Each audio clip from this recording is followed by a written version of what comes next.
Good morning friends. Last period तक हम बात कर रहे थे कॉन्वेक्स सेट्स और उस पर कुछ थ्योरम्स की, उसी को आगे बढ़ाते हुए आज हम बात करते हैं extreme points of A convex set. Extreme point क्या होता है और उस पर कुछ थ्योरम्स आज हम डिस्कस करेंगे। तो देखिए, extreme point of A convex set या अवमुख समुच्चय के चरम बिंदु जो होते हैं वो हम कहते हैं if A point x in a convex set is said to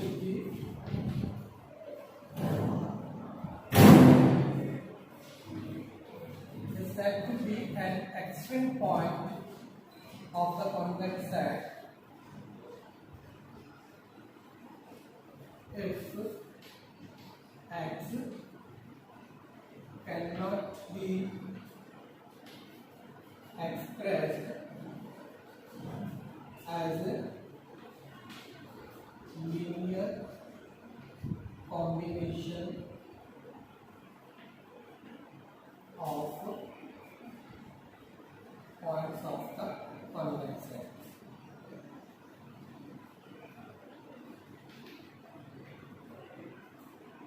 So, extreme point of the convex set ये हमारे पास होता है कि a point x in a convex set is said to be an extreme point of the convex set if x can not be expressed as a linear combination of points of the convex set. कि एक कोई convex set है हमारे पास, उस convex set में एक point मैंने x लिया तो वो एक्स पॉइंट उसका एक्सट्रीम पॉइंट या चरम बिंदु कहलाएगा अगर हम एक्स को उस कॉन्वेक्स सेट के अवमुख समुच्चय के किन्हीं दो बिंदुओं के अवमुख किन्हीं बिंदुओं के लीनियर कॉम्बिनेशंस अवमुख संचय के रूप में व्यक्त नहीं कर सकते हो।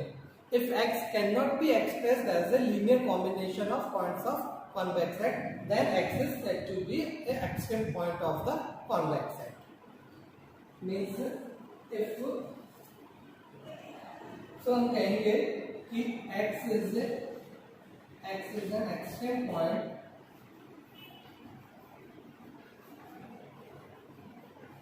if there does not exist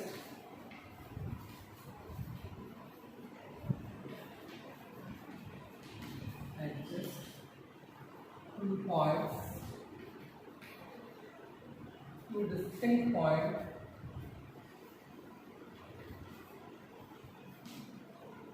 x1 and x2 such that x is equal to lambda x1 plus 1 minus lambda x2 where lambda lies between 0 to 1.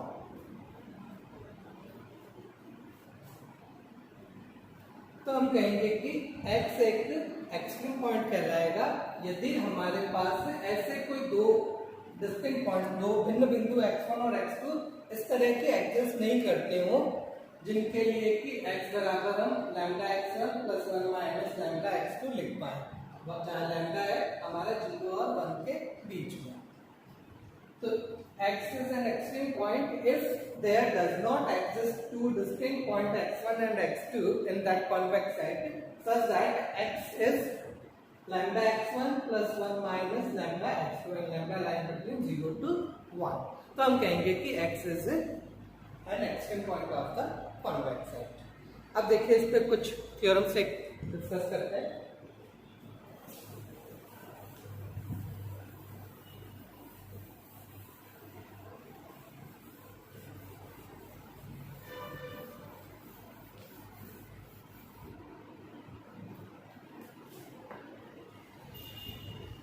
ये देखिए, ये थ्योरम है, ये कहती है कि every extreme point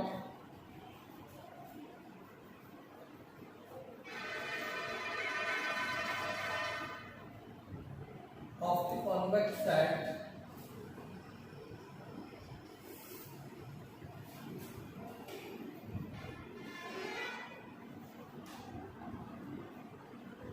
of all feasible solutions of the system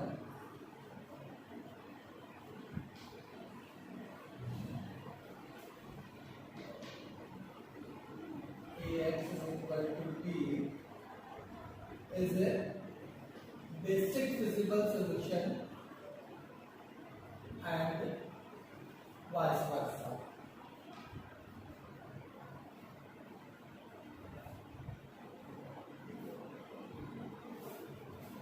तो ये थ्योरम कहती है कि every extent point of the convex set of all feasible solutions of the system Ax is equal to B is a basic feasible solution and vice versa. ये कह रहा है ये एक कोई सिस्टम है हमारे पास Ax equal to B type का, तो इस सिस्टम के जितने भी फिजिबल सॉल्यूशंस है उनका सेट वो ऑब्वियसली कॉन्वेक्स सेट होगा। हम पहले बात कर चुके हैं कि set of all feasible solutions is a convex set. तो इस system Ax equal to B के जितने भी फिजिबल सॉल्यूशंस है उनका जो सेट है जो कि कॉन्वेक्स सेट होगा, उसका एवरी एक्सटेंट पॉइंट, उसका प्रत्येक चरम बिंदु एक बेसिक फिजिबल सॉल्यूशन होगा और इसका उल्टा कन्वर्स भी जो है वाइस वर्सा जो है वो भी ट्रू होगा। यानी कि अगर हम देखिए सिस्टम ऑफ इक्वेशन हमारे पास है Ax equal to B, इसके फिजिबल सॉल्यूशंस का सेट लें तो उसके फिजिबल सॉल्यूशंस के जो एक्सट्रीम पॉइंट्स है वो एक बेसिक फिजिबल सॉल्यूशन होगा। और यहाँ कहने कि इसका उल्टा भी ठीक है, इसका उल्टा भी सही होगा, यानी कि इस सिस्टम ऑफ इक्वेशंस के बेसिक फिजिबल सॉल्यूशंस अगर हम लें तो वो बेसिक फिजिबल सॉल्यूशन जो है वो एक्सट्रीम पॉइंट्स होंगे इस कॉन्वेक्स सेट के। अब देखिए प्रूफ देखते हैं इसका।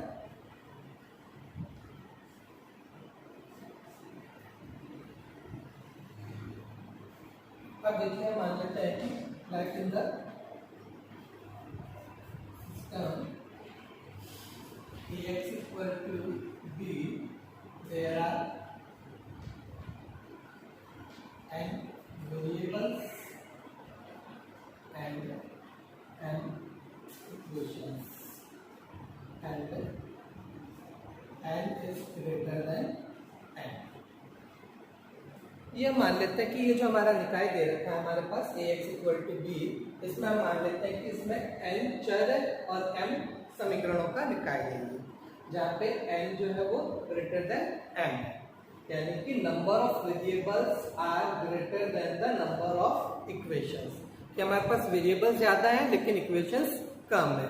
मान लीजिए मेरे पास 4 वेरिएबल है तो number of equations are less than 4, यानी कि 4 इक्वेशंस होंगी तो हो सकता है समीकरण मेरे पास 3 ही हो या 2 ही हो, तो इस तरह का कुछ ही निकाय है। तो ऑब्वियसली इस केस में हमारे पास जो फिजिबल सॉल्यूशंस आएंगे उनमें इनफाइनाइट सॉल्यूशंस होंगे। इनफाइनाइट सॉल्यूशंस में हम कुछ वेरिएबल्स को हम वैल्यूज अलॉट करेंगे, तो हम बेसिक फिजिबल सॉल्यूशंस भी यहाँ पे निकाल सकते हैं। उन जो दूसरे वेरिएबल्स हैं उनको कुछ वैल्यू असाइन करते हैं, वो वैल्यू अगर हमने 0 असाइन की तो वो जो सॉल्यूशन होगा वो हमारा बेसिक फिजिबल सॉल्यूशन होगा। अब मान लीजिए कि मान लेते हैं flat x is equal to xb0 is a basic feasible solution where xb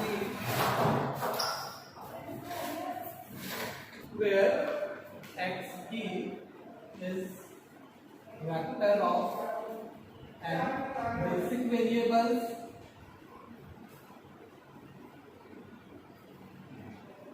and 0 is null vector of n minus n variables। ये हमने मान लिया कि x जो है x इक्वल टू xb0 ये हमारा एक बेसिक फिजिकल सॉल्यूशन है, जहाँ पे xb जो हुआ वो तो हमारे m बेसिक वेक्टर्स का वेक्टर है, बेसिक वेरिएबल्स का वेक्टर है, और 0 जो है वो एक नल वेक्टर है n माइनस m वेरिएबल्स का। And if b is the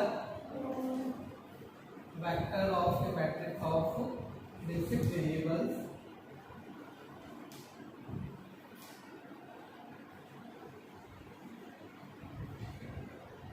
then ये जो सिस्टम था हमारा Ax equal to B, this implies Bxb is equal to B। अब हम B मान लेते हैं कि B हमारे बेसिक वेरिएबल्स का वेक्टर है, तो ये जो सिस्टम था हमारा Ax equal to B, अब ये देखो ये रह जाएगा अपना Bxb equal to B, क्योंकि A जो था अपना ए में हमारे पास n वेरिएबल्स है जिनमें से m हमारे बेसिक हो गए, बाकी सारे 0 हो गए, तो बेसिक वेरिएबल्स वाला जो था वो हमारा b रह गया और वेक्टर्स भी। अब ये जो वेरिएबल्स x है वो भी हमारे पास x b रह जाएगा, तो ये ax = b सिस्टम जो था वो हमारा बन गया bx = b। अब देखिए हमको प्रूव करना था कि every extreme point of feasible solution is a basic feasible solution और a basic feasible solution is an extreme point। कि अगर हमारे पास कोई बेसिक फिजिबल सॉल्यूशन है तो वो हमारा चरम बिंदु होगा, ये प्रूव करना है। तो ये x हमने ले रखा है बेसिक फिजिबल सॉल्यूशन, तो अब हम ये प्रूव करें कि x जो है वो हमारा एक्सट्रीम पॉइंट होगा। So now we have to prove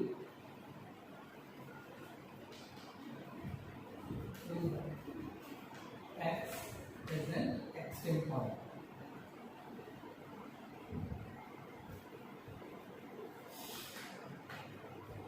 अब हम ये प्रूव करें कि x जो है वो हमारा एक्सट्रीम पॉइंट है। x हमारा बेसिक फिजिबल सॉल्यूशन तो है ही है। अब हमें प्रूव ये करना है कि ये बेसिक फिजिबल सॉल्यूशन जो है वो एक एक्सट्रीम पॉइंट होगा। अब प्रूव करने के लिए अपन मान लेते हैं कि late x is not an extreme point।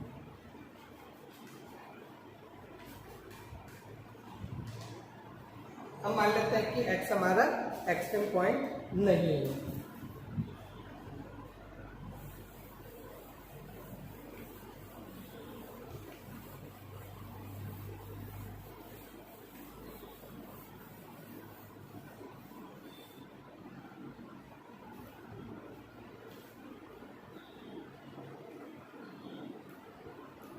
अब देखिए अगर x हमारा एक्सट्रीम पॉइंट नहीं है तो हमारे पास so there exists two distinct points x1 and x2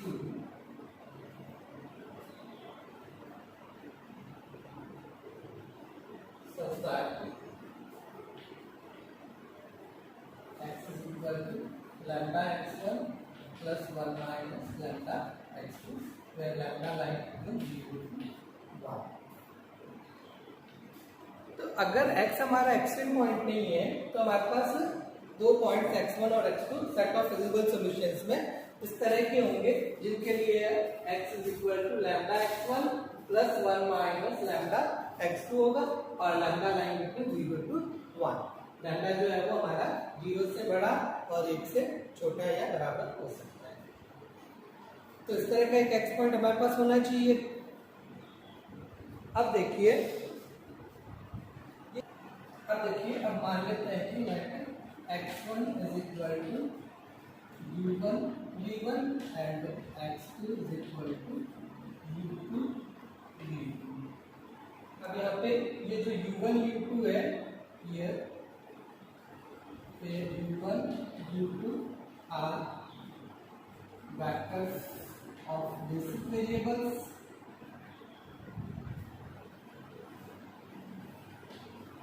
and v1 v2 are vectors of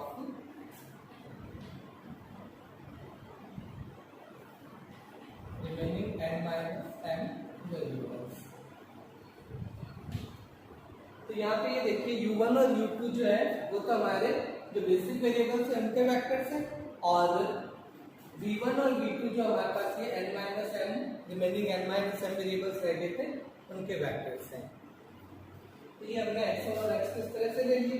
तो देखिए x हमारा क्या हो जाएगा, x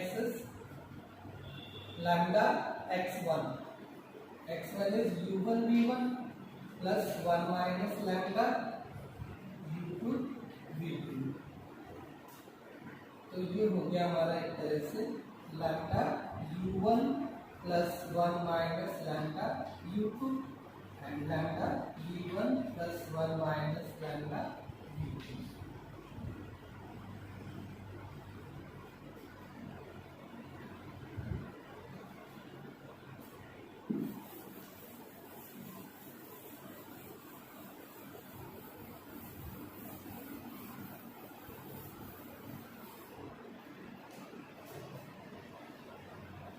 अब ये देखिए जो x था ये हमारा था x भी 0, तो इसका मतलब ये हुआ कि ये जो हमारा लैम्डा v1 है प्लस 1 माइनस लैम्डा v2 जो है ये हमारा 0 होगा। ये lambda v1 plus 1 minus lambda v2 ये इसके कॉरस्पॉन्डिंग इधर हमारे पास 0 है, तो ये हमारा 0 हो गया। अब यहाँ पे हमारे पास लैम्डा चूंकि हमारा 0 और 1 के बीच में था, so since lambda is greater than 0 and obviously फिर 1 माइनस लैम्डा भी ग्रेटर देन 0 होगा। तो ये दोनों टर्म हमारी 0 नहीं है, लैम्डा भी 0 नहीं है, 1 माइनस लैम्डा भी 0 नहीं है, और इनका सम जो है वो हमारे पास 0 आ रहा है। इट मीन्स कि v1 और v2 दोनों जो है वो 0 होंगे। It means v1 v2 both are 0। तो v1 और v2 दोनों अगर हमारे 0 है तो इट मीन्स जो x1 है वो मेरा होगा u1 0 और x2 जो है वो मेरा होगा u2 0।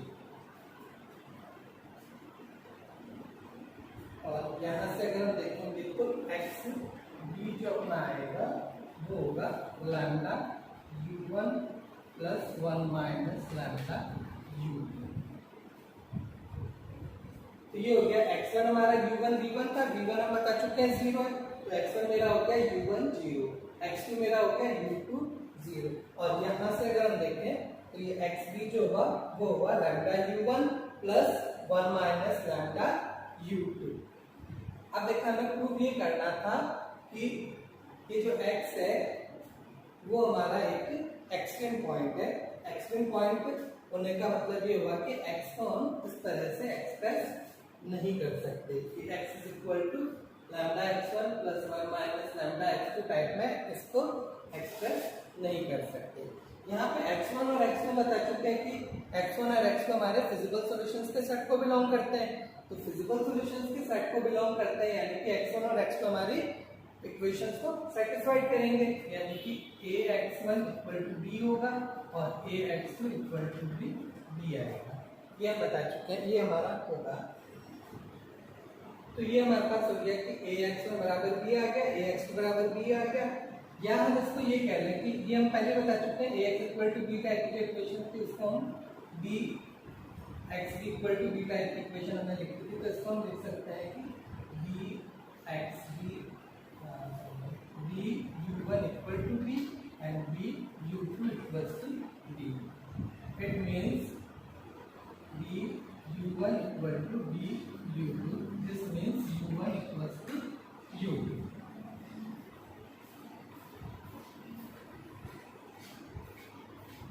तो ये देखिए ये ax1 equal to b, इसको हमने लिख दिया bu1 equal to b।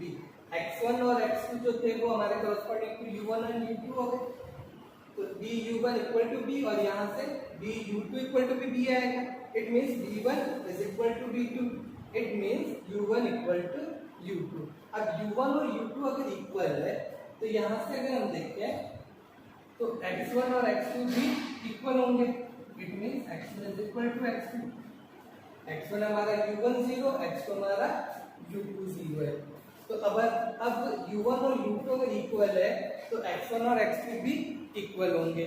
जब ये आ गया कि x1 इक्वल टू x2, जबकि हमने शुरू में ये मान रखा था कि there are two distinct point x1 and x2, कि x1 और x2 जो है वो दोनों अलग अलग है, जबकि ये आ रहा है कि x1 is equal to x2, which is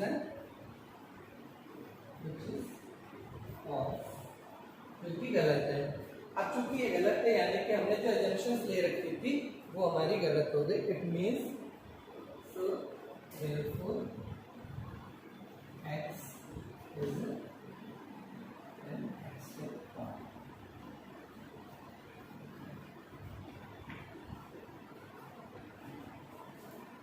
तो ये हो गया कि इट मींस कि x हमारा जो है वो एक एक्सट्रीम पॉइंट है, चरम बिंदु है।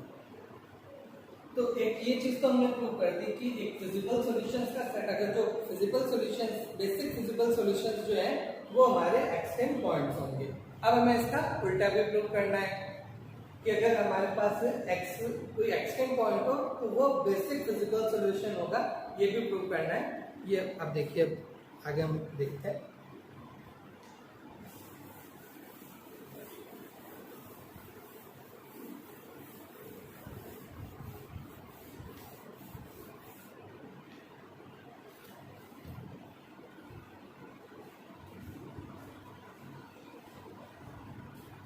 अब देखिए इसका कन्वर्स देखते हैं। इसके लिए हम मान लेते हैं कि लेट एक्स स्टार मैंने कोई पॉइंट ले लिया,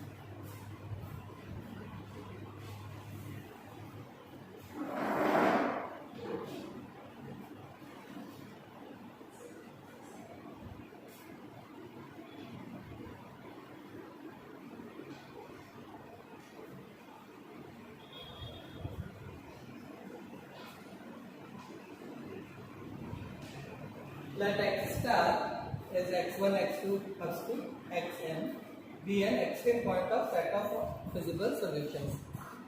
Feasible solutions के सेट में से ये एक पॉइंट x स्टार मैंने ले लिया है जो कि इसका एक्सट्रीम पॉइंट है, चरम बिंदु है। अब मुझे ये प्रूव करना है कि ये x स्टार जो है वो एक बेसिक फिजिबल सॉल्यूशन होगा।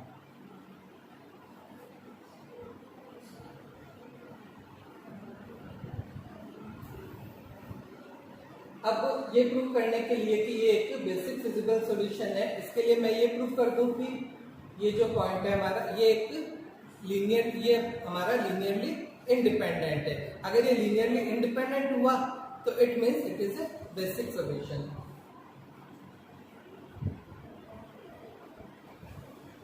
टू प्रूव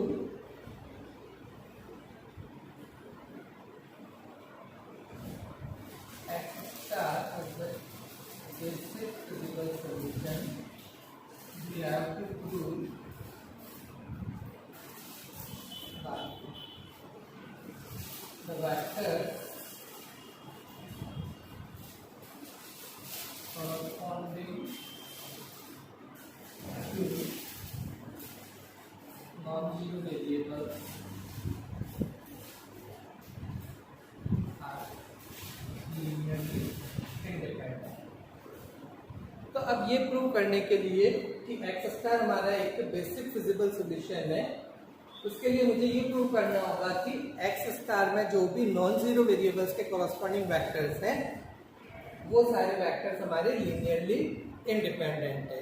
तो अगर मैं ये प्रूव कर देता हूँ कि नॉन जीरो वेरिएबल्स के कॉरस्पॉन्डिंग जितने भी वेक्टर्स हैं वो एक लीनियरली इंडिपेंडेंट है, तो ये जो पॉइंट होगा ये हमारा बेसिक फिजिबल सॉल्यूशन प्रूव हो जाएगा।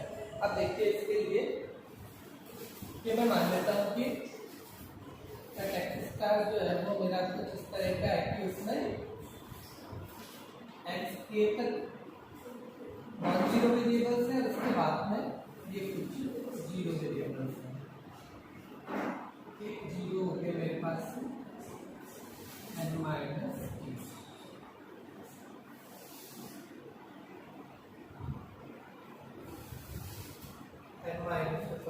यहाँ पे n है हमारे पास।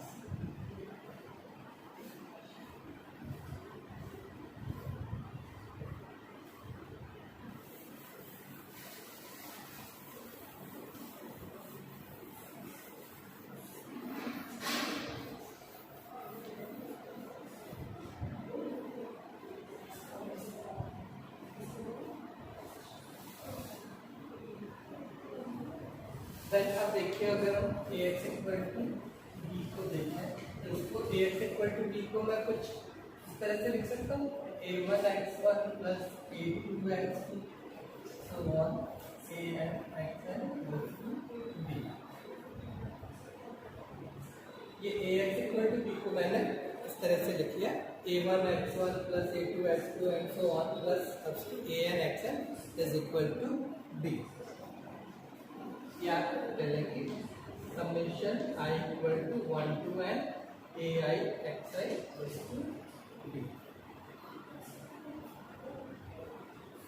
और यहाँ पे ये सारे xi जो है वो ग्रेटर देन इक्वल टू 0 होंगे, ये तो हमारी नॉन नेगेटिव रेस्ट्रिक्शंस में है ही।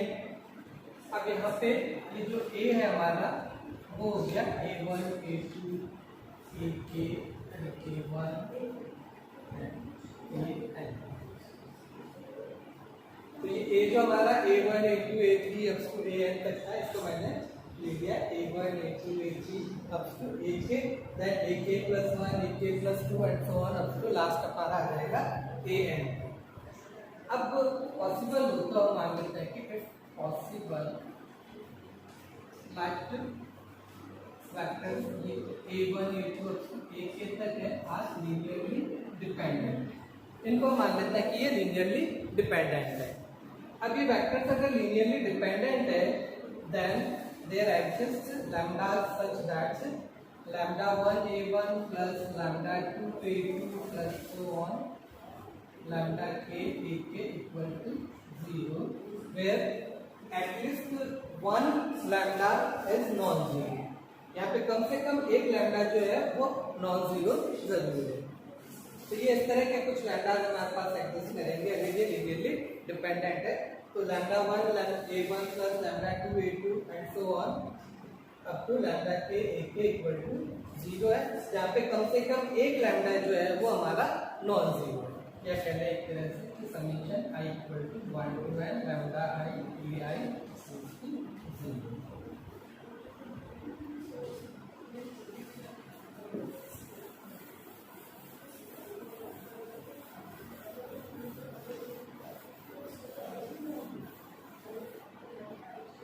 Now that mu is minimum of xi upon lambda।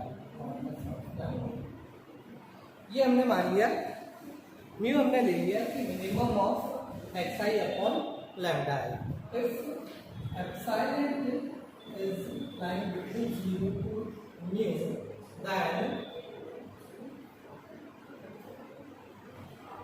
then xi plus epsilon lambda is greater than 0 and xi minus epsilon lambda is also greater than 0।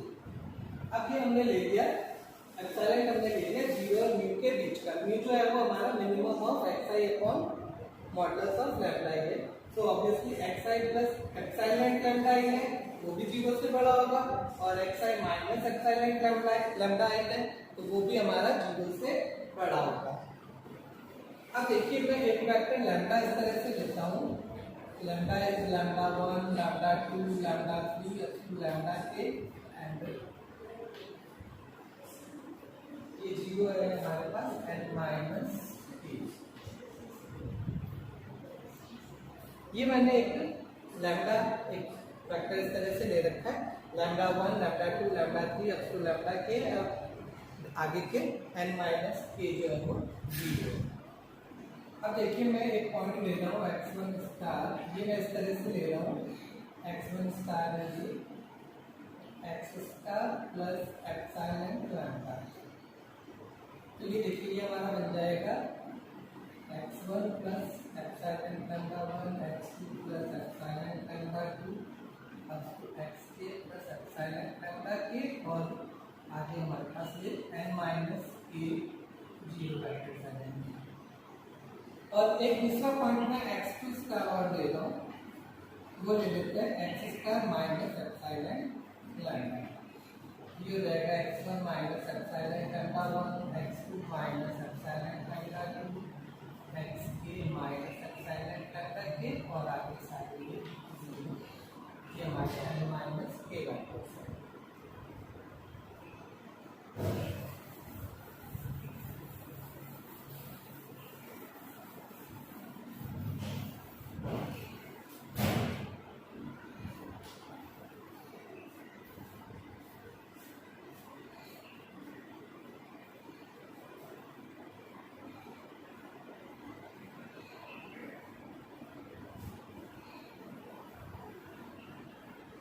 Now clearly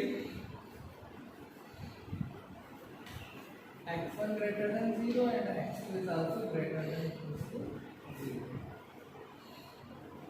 अब देखिए चूंकि x1 हमारा इस तरह का है ना x1 plus lambda epsilon lambda 1 x2 plus lambda epsilon lambda 2 type का, ये हम बता चुके हैं कि all xi plus lambda epsilon lambda i और xi minus epsilon lambda i both are greater than 0।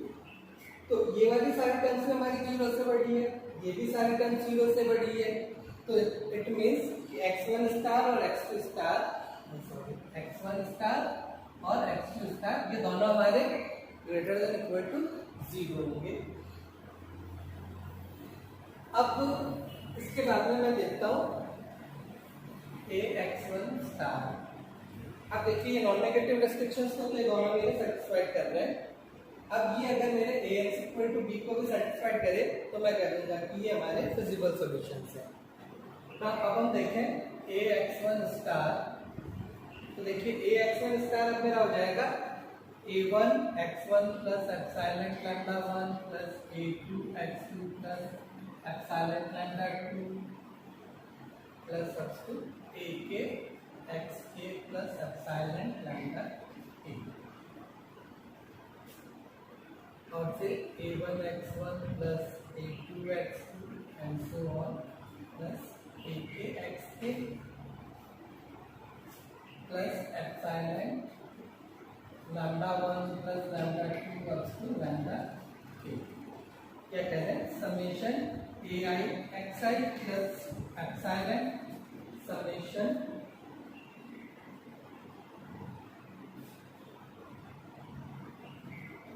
Sorry ये यहाँ पे a1 a2 ak भी है, ये ak lambda k a2 lambda 2 a1 lambda 1 है, ये होगा समेशन ai लैम्डा है।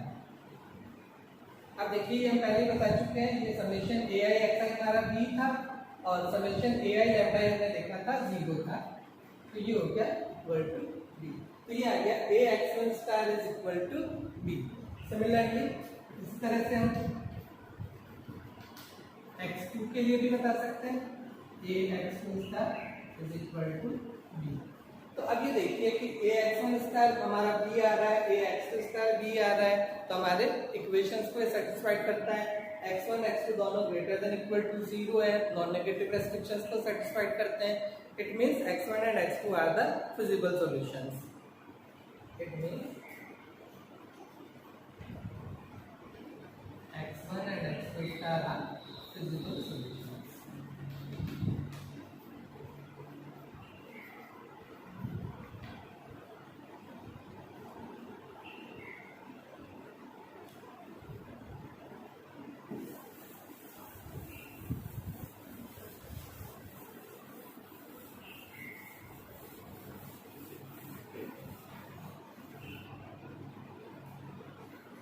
अब देखिए x1 हमारा था, x1 स्टार हमारा था x star plus epsilon lambda, और x2 स्टार हमारा था x star minus epsilon lambda.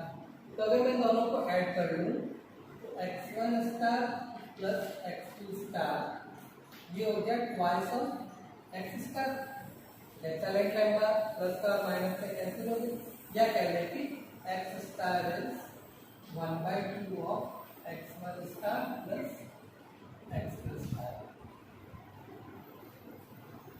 यह पहले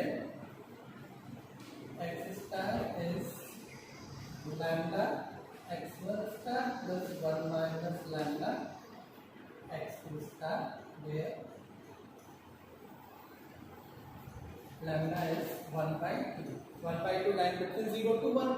सो x स्टार जो है उसको हम x1 स्टार और x2 स्टार के एक कॉन्वेक्स कॉम्बिनेशन के रूप में व्यक्त कर सकते हैं। तो इसका ये मतलब हुआ कि x स्टार जो है वो हमारा एक अवमुक्त समुच्चय है x1 और x2 का एक कॉम्बिनेशन होता है, जबकि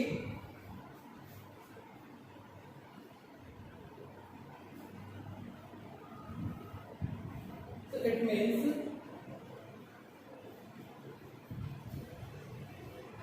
x star is a convex combination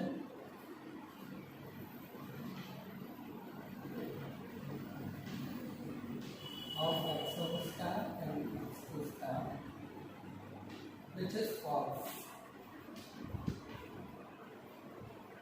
ये गलत है। तो ये हो गया कि x स्टार जो है वो इसका कॉन्वेक्स कॉम्बिनेशन हम बता रहे थे, जो कि गलत है। ये गलत क्यों है? क्योंकि हमने शुरू में माना था कि हमारे वेक्टर्स जो है वो लीनियरली डिपेंडेंट है, यानी ये चीज गलत है। So therefore alpha a1 a2 ak, ये वेक्टर्स जो है वो हमारे लीनियरली इंडिपेंडेंट है। हमने शुरू में ये माना था कि ये वेक्टर्स हमारे लीनियरली डिपेंडेंट है, वो चीज़ गलत है। इट मीन्स ये वेक्टर्स जो है a1 a2 up to ak जो है वो हमारे सारे लीनियरली डिपेंडेंट है, सॉरी लीनियरली इंडिपेंडेंट है। और ये हमें पता है